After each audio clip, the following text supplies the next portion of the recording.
Good day, folks, and welcome back to Ed's Garage. Today, I want to talk a little bit about the 2023 Hyundai Palisade. I want to give you my 5 likes and my 5 dislikes, or my 5 loves and 5 hates, whatever you want to call them. Hate might be a bit of a strong word, so we're going to go with likes and dislikes. So, this, of course, is the 2023 Hyundai Palisade Urban Edition. So new for 2023, they dropped the luxury trim and replaced it with the Urban. In the USA, this vehicle would be known as the XRT model. Sorry, I had to think about that for a bit. So this is not exactly the same as the XRT, but it's pretty close. As far as styling goes, it is pretty much the same, but as far as features go, there's going to be a little bit of differences, so keep that in mind. So just for fun, I actually decided to go back to the service shop and ask a few technicians what they like about Hyundais. Now, I'm not going to ask them what they dislike about Hyundais, so I don't want to get anybody in trouble. But yeah, let's see what the technicians have to say. All right, a little bit of a bonus, guys. I'm here in the shop with a couple of the technicians, and just to find out what their likes are about Hyundais. I'm not going to bother asking what their dislikes are because, well, they're technicians. So let's ask. This is Carter. Carter, what are a couple things you like about Hyundai? For the price point, they ride really well. Yeah, anything else? And we make wah. Awesome, thanks, Carter. All right, next we got Keith here. Keith has been with the company for about a year now. Keith, what are a couple things you really like about Hyundais? I guess I get to drive these newer cars, you know, for pre-delivery inspections. And yeah, you get to drive electric cars. That's one thing. All right, cool. Sorry, what? I like my job, I guess. Awesome, thanks, Keith. Yeah. All right, finally we got Randy here. Randy actually owns a 2015 Gen Coupe. Randy, what do you love about your Gen Coupe? Well, it's an inexpensive sport car, and it goes pretty fast. Awesome. And how long you had the vehicle? 8 years now.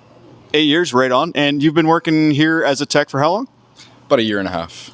Nice. All right. Thanks, Randy. Anyway, starting with the 5 likes, specifically on the XRT or the Urban trim, I really like the blacked out wheels and the blacked out grille. I think this is probably the nicest looking Palisade, especially in black. It looks super sexy. Now, of course, black's a little hard to keep clean, but when it's clean, damn does it look good. My second favorite thing about the Palisade is the key fob. Now, I know that sounds a little bit weird, but on the calligraphy trim, the highest trim level, you can actually control the vehicle's movement forwards and backwards right from the key fob. But furthermore, I love the remote start feature on these vehicles. Let me show you why. We're going to go ahead and remote start the car. And there we go, it's running. So now all I need to do, and this is specifically the like that I have. So I'm going to jump in, and right now you'll notice this screen is off, but when I put my foot on the brake, there it goes, comes to life. So I really like how you don't have to get in and press the start button a second time. Now granted, that isn't just on the Palisade, that's all Hyundais with remote start. But other brands, you still have to get in and push the start button again, which is kind of silly because the car can detect the key, so it may as well just come to life when you put your foot on the brake, and that's exactly how Hyundai has done it. The third thing that I really like about the Hyundai Palisade is the camera system. So let's turn that on for a second, and you can see we've got the top-down 360 view here, and unlike a lot of brands, this actually gives you the dynamic steering lines on the top-down view, and even shows you the throw of the front of the vehicle. You can even zoom in and out of this a little bit as well. So not only can you see where you're going when you go backwards, but it also shows where the front end is going to swing out. But check this out, if you hit this little button right here, you get a 3-dimensional representation of the vehicle, which you can actually look around. It's pretty cool. You can see we got some snow in front of the vehicle. But what's also really cool is that when you actually start to move, let me just put it back on that screen here, it's actually going to show you, look at this, it shows you where the front wheels are, and the wheels actually turn as you move. How cool is that? So really nice feature there. Now, furthermore, with that 360 camera system, that also means that when you put the vehicle's turn signal on, whether it's left or right, you actually get a side view. It's called blind view monitor. On either side, it's using the mirror cameras to show you that. Super cool feature. I wish every vehicle did that. And so far, for Hyundai anyway, the vehicles that include the blind view monitor now are the Hyundai Sonata, the Hyundai Tucson, the Hyundai Santa Fe, the Hyundai Palisade, the Hyundai Ioniq 5, the Hyundai Ioniq 6, and the Hyundai Santa Cruz Ultimate Trim. Those are all the different vehicles you can get that in. So the only vehicles, at least in Canada, that you can't get that in are the Hyundai Venue, the Hyundai Kona, and the Hyundai Elantra. So a really, really cool feature that's starting to make its way across the entire Hyundai lineup. The fourth thing I really love about the Hyundai Palisade is this 12-inch infotainment screen. It's very, very snappy. It's easy to use. There's tons of functionality in here. I'm going to show you some of the cool things about this. So first off, you got your home screen here. You can see sort of a preview of the map on the right-hand side, your time, your music. When you've got weather data, it's going to stick it up here as well. But if we swipe over, there's lots of cool applications. Now, every company, of course, is going to have things like, the map, the navigation system, that sort of thing. But check this out. We've got passenger talk in here, so I can talk to the passengers in the rear. It's basically pulling my voice through the microphone and pumping it out of the rear speakers. That's pretty cool. I got quiet mode, so I can shut off all the rear speakers when there's, children sleeping in the back, and it limits the front volume as well, which is nice. I have access to the rear climate, so I can lock out the kids if necessary. I've got HD radio data. I've got Blue Link stuff. So Blue Link, of course, being free for 3 years in Canada. So I can do things like check the weather and stuff like that from there as well. I can even put the vehicle into valet mode, which locks out a lot of the functionality of the vehicle, keeps all the privacy stuff private. So there's a ton of functionality. And honestly, guys, if you haven't already seen my video on the infotainment system, please check the description below. I'll try to put a link in there. It's the in-depth analysis of the infotainment system for Hyundai Palisades. So definitely my fourth favorite thing.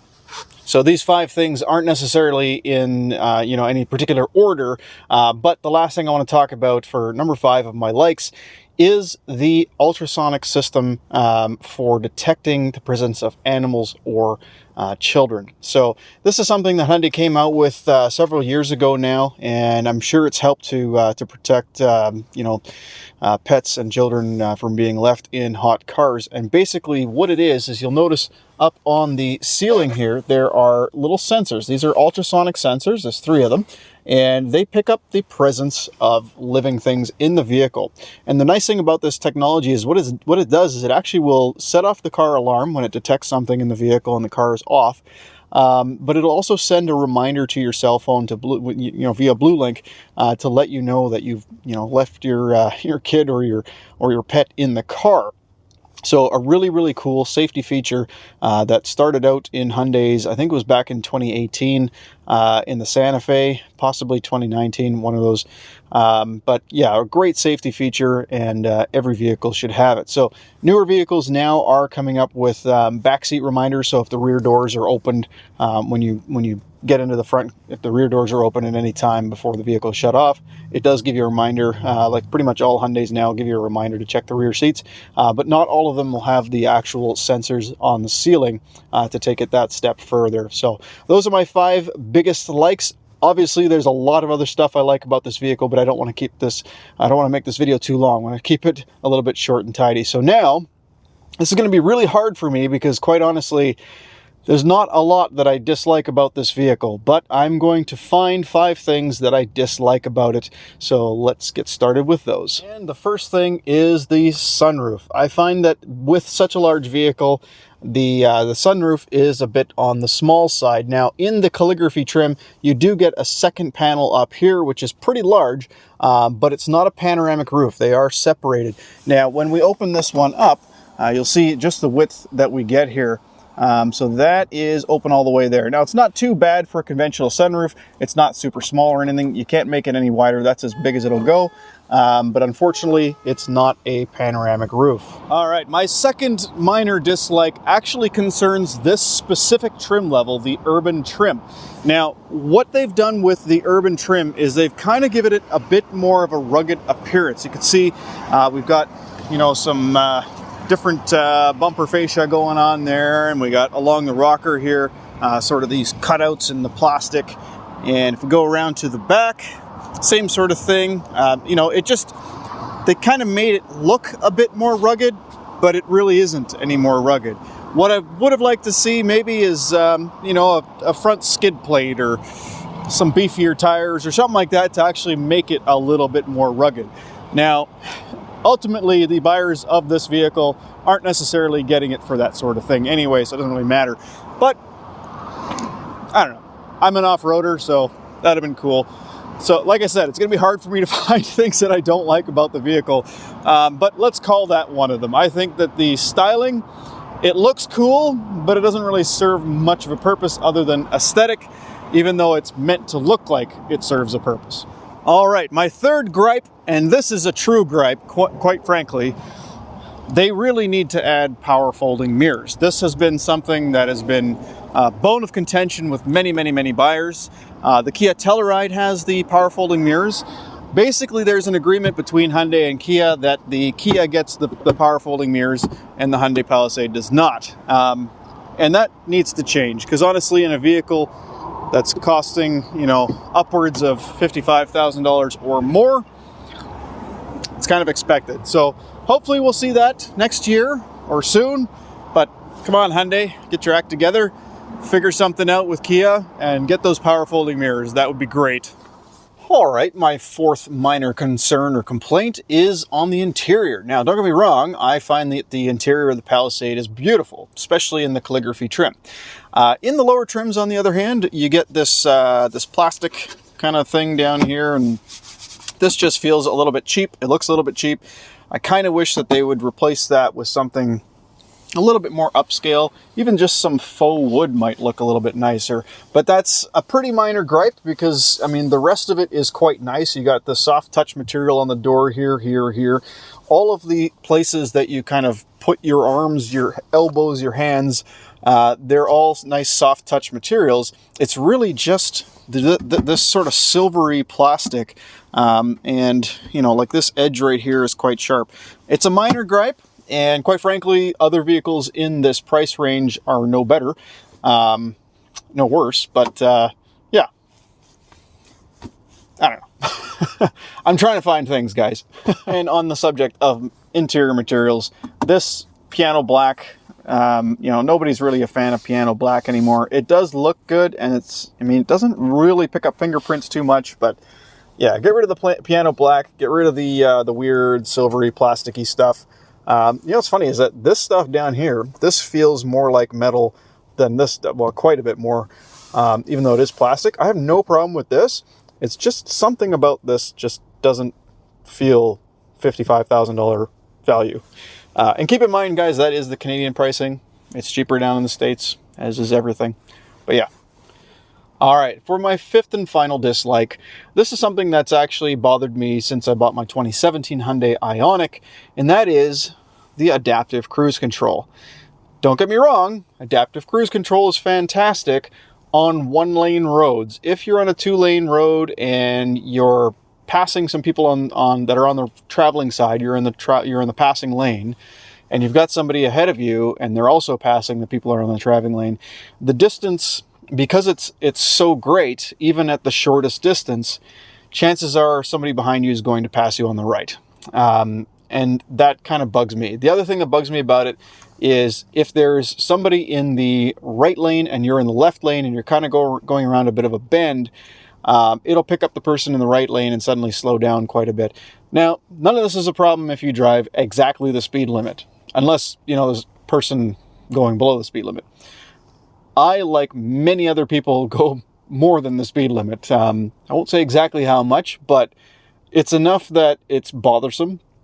You know, you'll notice it even going 5-10 kilometers over the limit, because there's people doing exactly the limit. So you might call me out on this and say, well, you better do the speed limit, or you should do the speed limit. Well, whatever. Our speed limits haven't changed in 50 years, and quite frankly, they're just too low, at least in Canada. In any regard, that is the one last thing that I dislike about the Hyundai Palisade and other Hyundai products. Now, the one quick fix for this is, you know, just give us a way to disable adaptive cruise and just make it normal cruise control when we want to. I know that in other companies, you can actually hold down the adaptive cruise control distance button and it'll switch to normal or just disable the adaptive cruise control. For whatever reason, in Hyundais, you can't do that, at least not in Canada. I believe you can in other markets, though. So that would be really cool if that was a means to do that. But so far, it isn't. In any event, guys, I hope this video helped you out in some way. Honestly, the Palisade's phenomenal. Take this video with a bit of a grain of salt. Basically, I'm trying to be as realistic as I can be here. You know, not everybody's going to like everything about the Palisade. I will take those 5 dislikes and run with them because, quite frankly, this is an awesome vehicle. And if I was looking for a 7 or 8 seater vehicle, this would be it. It's super comfortable on the road. It drives really nice. It's quiet, handles fine. It's got plenty of power. You know, so yeah, it's a good vehicle. Again, thank you so much for watching. Don't forget to like and subscribe. Comment below if you have any additional likes or dislikes about the Palisade. I'd love to hear what your thoughts are. And if you want to see more videos like this in the future, don't forget to hit the bell icon. Again, thank you so much for watching and have a great day.